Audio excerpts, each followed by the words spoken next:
உங்கள் அனைவருக்கும் முதற்கண் என் வணக்கத்தை தெரிவித்து மேடையில் அமர்ந்திருக்கும் அனைத்து தலைவர்களையும் வணங்குகிறேன், வாழ்த்துகிறேன். எல்லோர் பேரையும் கூறியதாக கருத வேண்டும் என்று அன்போடு கேட்டுக்கொண்டு நேரத்தை நெருங்கி கருதி நம்முடைய மாநில தலைவர் விவசாய பெற்ற மகன் திரு அண்ணாமலை அவர்கள் இன்றைக்கு பாரதிய ஜனதா கட்சியை வழிநடத்தும் இடத்தில் ஏகோபித்த ஆதரவோடு விலகிக் கொண்டிருக்கிறார். அவரை பொறுத்தவரை அவர் வந்த பிறகு கட்சியை பன்மடங்கு தமிழக அளவில், இந்திய அளவில் தமிழ்நாடு பிஜேபியை அறியப்படுத்தி இருக்கிறார். அது நிச்சயமாக நாம் வரவேற்க வேண்டிய ஒன்று. வாக்கு சதவீதம் பன்மடங்கு உயர்ந்திருக்கிறது.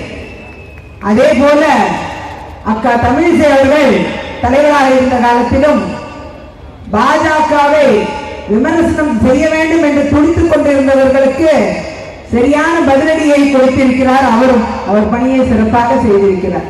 அதே போல அமைச்சராக இருக்கும் திரு முருகன் அவர்கள் தலைவராக இருந்த காலகட்டத்திலும் அவருடைய பணியை அவர் சிறப்பாக செய்திருக்கிறார். இது போல பாரதிய ஜனதா கட்சி எங்கே என்று கேள்வி கேட்ட எல்லாருக்கும் இவர்கள் பதிலளிக்கும் விதமாக கட்சியை உயர்த்தி பிடித்து இன்றைக்கு திரு அண்ணாமலை அவர்களின் தலைமையில் இன்றைக்கு கட்சி மிகப்பெரிய ஆதரவோடு தமிழகத்தில் உலா வந்து கொண்டிருக்கிறது என்பதுதான் மகிழ்ச்சியான ஒரு விஷயம். அதன் ஒரு வெளிப்பாடு மட்டுமல்ல, தேசிய அளவில் பிரதமர் மோடி அவர்களின் செயல்பாடு இன்றைக்கு உலக நாடுகளே பிரமிக்கும் அளவிற்கு உலக நாட்டில் நடக்கக்கூடிய போர் எதுவாக இருந்தாலும் அதை தட்டி கேட்கும் இடத்தில் மட்டுமல்ல, சமாதானப்படுத்தும் இடத்திலும் பிரதமர் அவர்கள் தான் இருந்து கொண்டிருக்கிறார் என்பதில் இருவேறு கருத்து உலக நாடுகளில் யாருக்குமே இருக்க வாய்ப்பு இல்லை. அப்படிப்பட்ட இடத்தில் விஸ்வகுருவாக இந்தியாவை மாற்றும் இடத்தில் பிரதமர் அவர்களின் உழைப்பு என்பது யாரும் எண்ணி நகையாடி பேசினாலும் அதை துச்சமாக மதித்து என் பணி உழைப்பதே என்பதை தலையாய பணியாக எடுத்துக்கொண்டு அவர் உலகம் முழுவதும் சுற்றி வருகிறார், நாட்டை உயர்த்தி பிடிக்கிறார். அப்படி இன்றைக்கு பிரதமர் அவர்களை நீங்கள் எடுத்துக்கொண்டீர்களானால் யூனிஃபார்ம் சிவில் கோட் வர வேண்டும் என்று அவர் தெளிவாக இருக்கிறார். அதை இந்த சுதந்திர தின விழா உரையில் அவர் தெளிவாக கூறியிருக்கிறார். செக்குலர் சிவில் கோட் என்று அந்த வார்த்தையை கூட மாற்றி அவர் தெளிவாக சொல்லி இருக்கிறார். செக்குலர் சிவில் கோட் என்றால் யாருக்கும் கோபம் வர வேண்டிய அவசியமே இல்லை. எல்லாருக்கும் ஏற்புடைய ஒரு சிவில் கோடை நாம் அமைக்க வேண்டும் என்பதை தெள்ள தெளிவாக கூறியிருக்கிறார். அதில் இஸ்லாமியர்கள் ஏற்றுக்கொள்ளும் மனமாக தான் அந்த சிவில் கோடு இருக்கும் என்பதில் இருவேறு கருத்து இல்லை. நாடே வரவேற்கக்கூடிய ஒரு விஷயத்தை அவர் செய்யவிருக்கிறார்.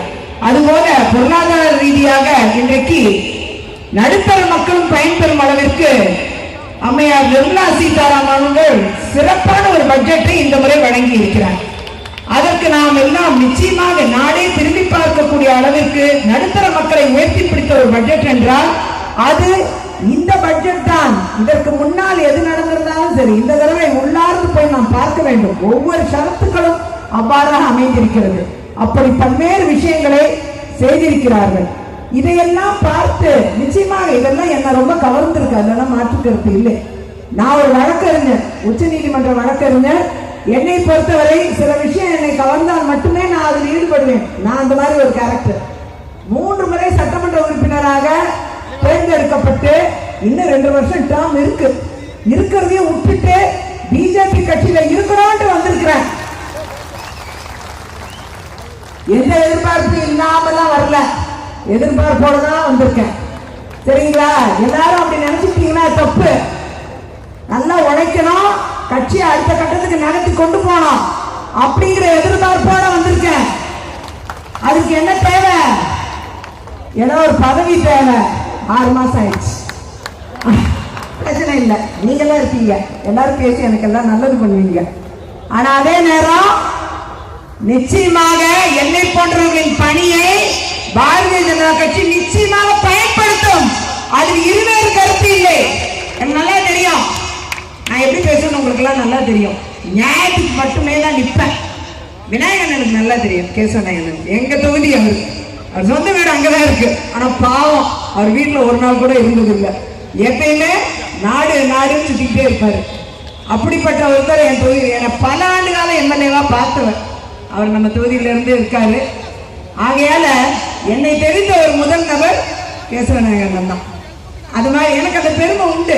என்னன்னாலும் சில விஷயங்களை நாம சொல்லணும். அதே மாதிரி நம்முடைய தலைவர் மாநில தலைவர் அண்ணாமலை தம்பி அவர்கள் எப்பயுமே எனக்கு அக்கா உங்களை மாதிரி ஒரு தியாகம் பண்ணிட்டு நம்ம கட்சியில வந்து இருக்கிறவங்க ஒருத்தர் கூட கிடையாதுக்கா. நிச்சயமா உங்களுக்கு என்ன உண்டோ அந்த அங்கீகாரம் வரும். நீங்க நிச்சயமா நல்ல ஒரு பணியில கட்சிக்காக நீங்க இப்பயே நீங்க வேலை பார்த்துட்டு இருக்கீங்க கட்சிக்காக, அதுல இருவேறு கருத்து இல்லை. ஆனா அதே நேரம் உங்களை கட்சி சரியாக பயன்படுத்தும் என்று ஒவ்வொரு முறையும் சொல்லிட்டே இருப்பாரு. எனக்கு ரொம்ப நம்பிக்கை, நிச்சயமா அவங்க என்ன நல்லா பயன்படுத்துவாங்க. அண்ணன் கரெக்டான கரெக்டுன்னு நினைக்கிறேன். அந்த வகையில வந்து தமிழிசை அக்காவும் இருக்காங்க, பெண்களை கைவிட மாட்டாங்க. அந்த வகையில ரொம்ப எதிர்பார்ப்போட நான் வந்து இந்த மேடையில ஒண்ணு நாம கட்சி பணியாற்ற வந்திருக்கோம், அதே மாதிரி தேச பணியாற்ற வந்திருக்கோம். இந்த ரெண்டுத்திலையும் என்னை போன்றவர்களை மட்டுமல்ல அதிகமான பெண்களை ஈடுபடுத்த வேண்டும். இதுதான் காங்கிரஸ் கட்சியில இந்த தப்பு பண்ணாங்க. அதை தட்டி கேட்டேன். பெண்களுக்கு எந்த இடமும் கிடையாது, பெண்களுக்கு லீடர்ஷிப் கிடையாது, ஏன்னா பெண்களுக்கு லீடர்ஷிப் குவாலிட்டி கிடையாதான். அப்படிப்பட்ட சொல்ற கட்சியில நாம எதுக்கு இருக்கணும்? அதனாலதான் நான் பாரதிய ஜனதா கட்சியில தமிழிசை அக்காவை லீடர் ஆக்குனாங்க. அதே மாதிரி நிர்மலா சீதாராமன் அமைச்சர் ஆக்குனாங்க. சாதாரண அமைச்சரா? பொருளாதாரத்துறையும் பாதுகாப்புத்துறையும் அவங்க கையில கொடுத்தாங்க, ஒரு பெண்ணை நம்பி கொடுத்தாங்க. அப்படிப்பட்ட உதாரணங்கள் பாரதிய ஜனதா கட்சியில இருக்கு.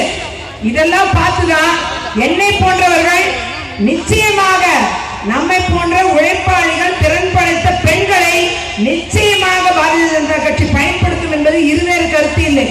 ஆகையால் உங்களுக்காக பணியாற்ற நான் இருக்கிறேன் என்று பாரத பிரதமர் தினந்தோறும் சொல்லிக் கொண்டிருக்கிறார். அவருடைய கனவு இந்த நாளை மிகப்பெரிய விஸ்வகுருவாக உலகின் நாடுகளுக்கெல்லாம் நாடாக மாற்ற வேண்டும். அவருடைய சிந்தனையில் நாம் எல்லாம் இணைந்து பயணிக்க வேண்டிய தூரம் என்பது வெகு தூரத்தில் இல்லை. நிச்சயமாக தமிழ்நாடு மிகப்பெரிய உச்சத்தை அடையும். கட்சி முதல் நல்லா வளர்க்கணுங்க. கட்சி வளர்க்கறதுக்கு முதல் நம்ம கட்சியை நம்ம வளர்க்கணும். கூட்டணி கட்சி முதுகுல சவாரி பண்ணிக்கிட்டு கட்சி வளர்க்க முடியாது. எனக்கெல்லாம் அந்த தெளிவு இருக்கு. நீங்க காங்கிரஸ் கட்சிக்கு அதே தப்பு. கூட்டணி கட்சி முதுகுல மட்டும் சவாரிப்பாங்க. அப்பப்ப சீட்டு வந்த உடனே ஜெயிச்சு போயிடுவாங்க. அவ்வளவுதான். அங்க எப்படி மக்கள் பணி இருக்கும்? இந்த கூட்டம் இருக்குமா? இருக்காது. நான் சொல்றதெல்லாம் முதல்ல நம்ம கட்சியை நம்ம வளர்க்கணும். கூட்டணியை பத்தி அப்புறம் யோசிக்கணும். அப்படி இல்லை, கூட்டணி எது வேணா வருங்க, எந்த கூட்டணி வேணா வரும். ஆனா இப்ப நம்ம சொல்ல முடியாது. ஆனால் அதே நேரம் வெற்றி கூட்டணியாக பாஜக இருக்கும் என்பது இருவேறு கருத்து இல்லை. நிச்சயமாக வரும் காலம் என்பது பாரதிய ஜனதா கட்சியின் மிகப்பெரிய ஆளுமை என்பது தமிழகத்தில் தன்னுடைய நிலைப்பாட்டை நிலைநிறுத்தும் என்பதில் இந்த முறையை நிரூபிச்சிருக்கோம்.